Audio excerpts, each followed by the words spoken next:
मरकुस रचित सुसमाचार अध्याय 8।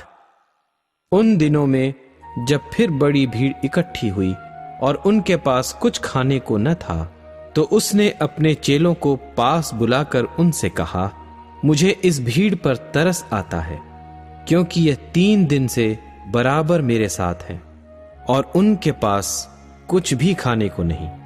यदि मैं उन्हें भूखा घर भेज दूं तो मार्ग में थक कर रह जाएंगे, क्योंकि इनमें से कोई कोई दूर से आए हैं। उसके चेलों ने उसको उत्तर दिया कि यहां जंगल में इतनी रोटी कोई कहां से लाए कि ये तृप्त हों। उसने उनसे पूछा, तुम्हारे पास कितनी रोटियां हैं? उन्होंने कहा, 7। तब उसने लोगों को भूमि पर बैठने की आज्ञा दी और वे 7 रोटियां लीं और धन्यवाद करके तोड़ी और अपने चेलों को देता गया कि उनके आगे रखें, और उन्होंने लोगों के आगे परोस दिया। उनके पास थोड़ी सी छोटी मछलियां भी थीं, और उसने धन्यवाद करके उन्हें भी लोगों के आगे रखने की आज्ञा दी।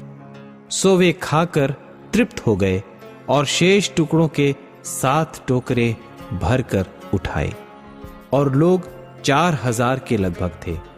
और उसने उनको विदा किया, और वह तुरंत अपने चेलों के साथ नाव पर चढ़कर दलमनूता देश को चला गया।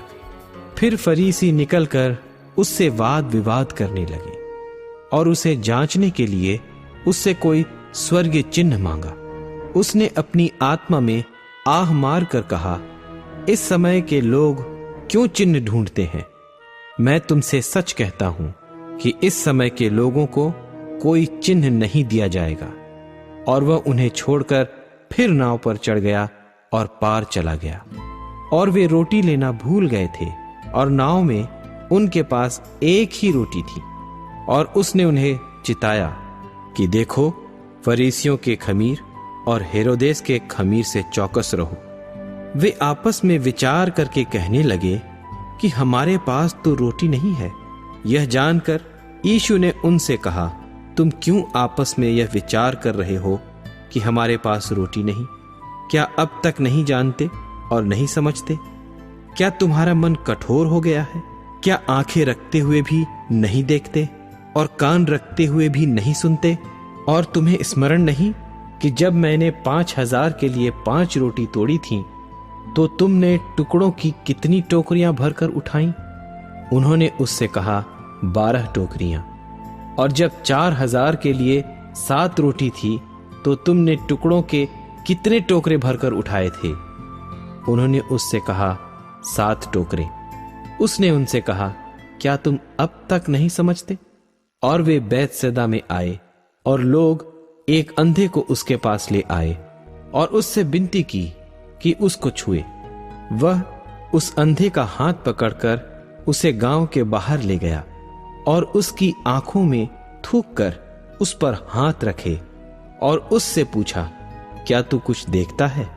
उसने आंख उठाकर कहा, मैं मनुष्यों को देखता हूं, क्योंकि वे मुझे चलते हुए दिखाई देते हैं जैसे पेड़। तब उसने फिर दोबारा उसकी आंखों पर हाथ रखे, और उसने ध्यान से देखा और चंगा हो गया और सब कुछ साफ साफ देखने लगा।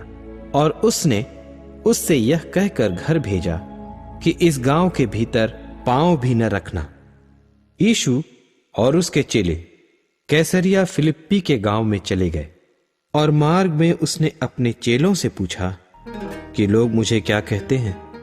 उन्होंने उत्तर दिया कि यूहन्ना बपतिस्मा देने वाला, पर कोई कोई एलिया और कोई कोई भविष्यद्वक्ताओं में से एक भी कहते हैं। उसने उनसे पूछा, परंतु तुम मुझे क्या कहते हो? पतरस ने उसको उत्तर दिया, तू मसीह है। तब उसने उन्हें चिताकर कहा कि मेरे विषय में यह किसी से न कहना। और वह उन्हें सिखाने लगा कि मनुष्य के पुत्र के लिए अवश्य है कि वह बहुत दुख उठाए, और पुरनिये और महायाजक और शास्त्री उसे तुच्छ समझकर मार डालें, और वह 3 दिन के बाद जी उठे। उसने यह बात उनसे साफ साफ कह दी। इस पर पतरस उसे अलग ले जाकर झिड़कने लगा, परंतु उसने फिर कर और अपने चेलों की ओर देखकर पतरस को झिड़क कर कहा कि हे शैतान, मेरे सामने से दूर हो, क्योंकि तू परमेश्वर की बातों पर नहीं परंतु मनुष्यों की बातों पर मन लगाता है।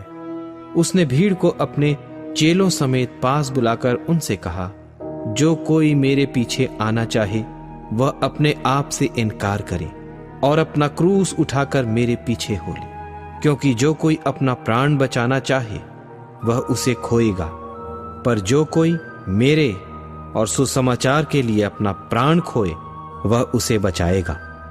यदि मनुष्य सारे जगत को प्राप्त करे और अपने प्राण की हानि उठाए तो उसे क्या लाभ होगा?